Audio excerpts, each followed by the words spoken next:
Oswald Lara Borges quiere aquí compartirnos, creo que es una denuncia, algo que quiere hacer público. Viene acompañado de Miguel Ángel Vera. Bienvenidos aquí a Telereportaje y a ver, les escuchamos. Oswald, adelante, díganos. Chuy, muy buenos días, un saludo a todo el auditorio. Quiero aprovechar la oportunidad que me brinda este espacio porque vengo, como justamente bien lo señalaste, Oswald Lara, en representación de mis hijas, de mi familia, porque existe un inminente riesgo que corre la vida de mis hijas, la de mis padres y la mía. Y por esa razón me veo obligado a denunciar públicamente a Rutilio Cruz Escandón Cadenas, presidente del Tribunal Superior de Justicia del Estado de Chiapas, y a Rosalinda López Hernández, diputada local del Congreso del Estado de Tabasco, como los principales responsables de cualquier atentado a nuestras vidas, nuestra seguridad o nuestro patrimonio. ¿En qué te basas? Me explico. Desde hace una semana para acá se ha recrudecido toda una represión política y judicial en el estado de Chiapas.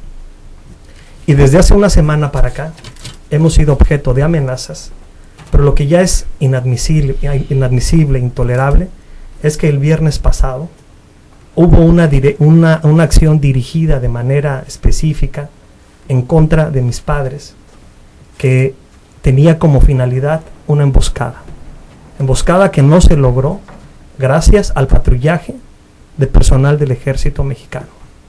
Esa es la situación que está detrás de mi denuncia, y por esa razón quiero señalar con nombres y apellidos quiénes son los responsables de este tipo de acciones en contra no solo mía, sino de mi familia. Pero quiero explicar, Chuy, cuál es el contexto de toda esta situación, y por esa razón te agradezco el espacio. Primero, porque reconozco la labor que este espacio informativo ha hecho por llegar a la verdad.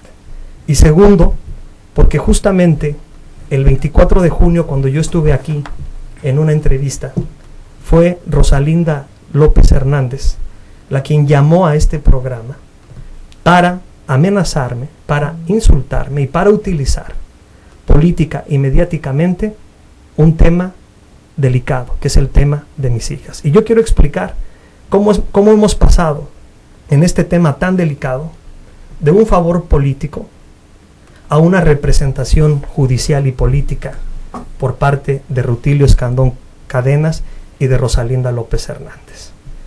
Primero quiero decirte que en el caso de Rutilio le fue solicitado por su comadre Amalia García Medina que interviniera en un proceso judicial de guarda y custodia para que todo se le diera a favor de una de la contraparte mía, solo por el hecho de que fue una ex colaboradora. Tengo pruebas de la participación, de todo lo que te voy a decir, Chuy.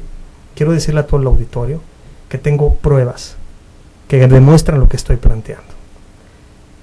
Hay una solicitud de este favor político de Amalia García Medina a Rutilio Cruz Escandón Cadenas para que intervenga en este asunto.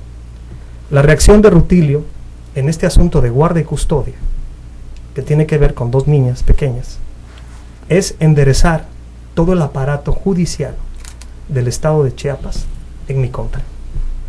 Y han cometido las peores atrocidades que no te puedas imaginar, desde la privación ilegal de la libertad de tu servidor, la fabricación de delitos, la separación de relación hijas y padre. Pero como no ha sido un proceso fácil, quiero decirte que tenemos 18 meses enfrentando este sistema de represión, pues obviamente las cuestiones van endureciendo de manera permanente. Y quiero decirte que nosotros hemos obtenido por parte de la Justicia Federal la emisión de 10 sentencias de amparo en la que se demuestra que el Poder Judicial, que encabezado por Rutilio Cruz Escandón Cadenas, ha violado de manera sistemática y grave los derechos humanos de dos niñas fundamentalmente. Pero esta situación, que empieza como un favor político, se agrava después de mi participación en el proceso electoral pasado. Como ustedes saben, yo fui el abogado encargado de revertir la nulidad de la elección en el municipio de Centro. Y debido a esta revancha y esta vendetta política, ahora vienen asumiendo una escalada de violencia que a mí me preocupa demasiado. Me preocupa de tal manera que me veo obligado, me veo en la necesidad de denunciar esto públicamente. Y tan me vi en la necesidad, y mi familia se vio en la necesidad de debatir esto públicamente, que nosotros solicitamos que esto fuera insertado en la revista Proceso, como manera de dejar testimonio de las atrocidades que se están cometiendo, que se puedan cometer en contra de nosotros. Pero entendamos un poco más el contexto, si me permites, Chuy. En el caso de Rutilio Escandón, para que entendamos un poco el contexto, en el caso de Rutilio Escandón, él como presidente, ¿cómo llega a la presidencia del Tribunal Superior de Justicia? ¿Cuáles son los méritos que tiene para poder llegar? Tú puedes revisar en su propia currícula que no tiene ningún mérito de carácter judicial, solamente llega a través de un proceso en el que pierde una candidatura al Senado de la República y por un proceso de declinación a favor de Manuel Velasco, entonces candidato del Partido Verde Ecologista de México, a los 3 meses lo hacen magistrado y a los 3 meses posteriores ya es presidente del Tribunal Superior de Justicia. Con esto te quiero decir que este es el grave riesgo que existe de poner a políticos en espacios judiciales, porque lucran, porque fungen como políticos y no como encargados de la justicia. Y esa es justamente la causa de este problema. Este es un problema de corrupción política, de tráfico de influencias, de favores políticos, en el que por estas razones se han violentado gravemente los derechos humanos de toda la familia que... ¿Qué tienen que ver tus papás con todo esto? Pues justamente la cuestión ya ha sido enderezar de manera abierta y frontal una lucha que trate de afectarme a mí en este ánimo de revancha política, porque justamente a mí me correspondió jugar un papel importante que les impidió a ellos obtener un espacio político que era el municipio de Centro.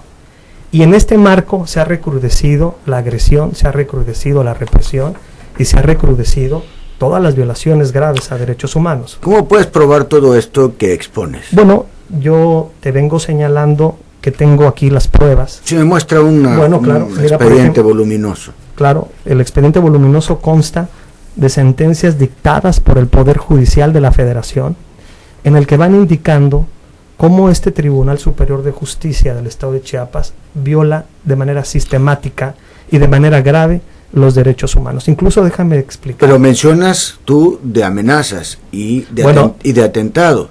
Claro, yo esto lo voy a denunciar ante la Procuraduría General de la República, porque este clima de violencia, este clima de hostigamiento se recrudeció a partir de una semana para acá. Incluso el Tribunal Superior de Justicia ha tomado como objetivo primario impedir cualquier tipo de convivencia y de comunicación entre mis hijas y tu servidor desde hace más de 18 meses, aun cuando la justicia federal... ¿Tus hijas están con su mamá? Mis hijas fueron secuestradas institucionalmente porque... ¿Pero con quién están? Bueno, ahorita no lo sabemos, no lo sé. Es algo que tienen que explicar. Porque finalmente lo que han dicho los jueces federales... ¿Su mamá qué dice de las niñas? Eso es algo que yo tengo que saber, es lo que yo quisiera saber. Y por eso estoy viniendo a este espacio a denunciar públicamente lo que está ocurriendo. En estas sentencias quiero decirte, Chuy, que hay una en particular porque marca un precedente histórico a nivel nacional. 2 niñas de 3 y 2 años, promotoras de un juicio de amparo, interpusieron este medio de control para que se permitiera y se regularizara una convivencia entre padre e hijas. La justicia federal les concede el amparo, pero debido a este profundo trama de corrupción política que está detrás de este asunto, se ha impedido de manera permanente hacerlo. Y quiero decirte que este tema me conduce a una cuestión todavía más grave. ¿Por qué Rutilio Escandón Cadena, como presidente del tribunal, que vemos que no tiene ningún mérito judicial, sino solamente un mérito político, se ha hecho pasar en los últimos años como maestro y doctor en Derecho, egresado de la UNAM? ¿No ostenta título al respecto? Pues mira, lo que tengo es que la Secretaría de Educación Pública señala que una vez realizada una búsqueda exhaustiva en los archivos de esta unidad administrativa, no se encontró antecedente de Rutilio Cruz Escandón Cadenas como maestro o doctor en Derecho. Es decir, este es un elemento que tiene que explicar, como tiene que explicar todos los demás. Tiene que explicar por qué aceptó cumplir con un favor político de su comadre para intervenir en un asunto de guarda y custodia, por qué ha usado todo el aparato judicial en mi contra, por qué en complicidad con múltiples servidores públicos ha enderezado privaciones ilegales de la libertad, fabricación de delitos, por qué insiste en que a pesar de que hay más de 10 sentencias de jueces federales, insiste en violar los derechos humanos y no darles cumplimiento pleno. ¿Por qué quería Rutilio y Rosalinda López Hernández impedir mi participación política en este proceso? ¿Por qué ha emprendido acciones de venganza política después de que se revirtió la nulidad de la elección del municipio de Centro? ¿Por qué Rutilio lucra política y electoralmente con el tema de las mujeres, de la niñez y de las familias? Déjame decirte que detrás de todo esto, lo que ha ocurrido es que hay una acción en contra de la parte más importante de una sociedad, que es la niñez. Y porque este es un gran crimen, y aquel que asesina la ilusión y la felicidad de los niños no es sino un terrorista electoral. Vamos, faltan 5 minutos para las 9 de la mañana. Tengo la pausa, Oswald, vamos a hacerla y regresamos para finalizar esta plática. Muchísimas gracias.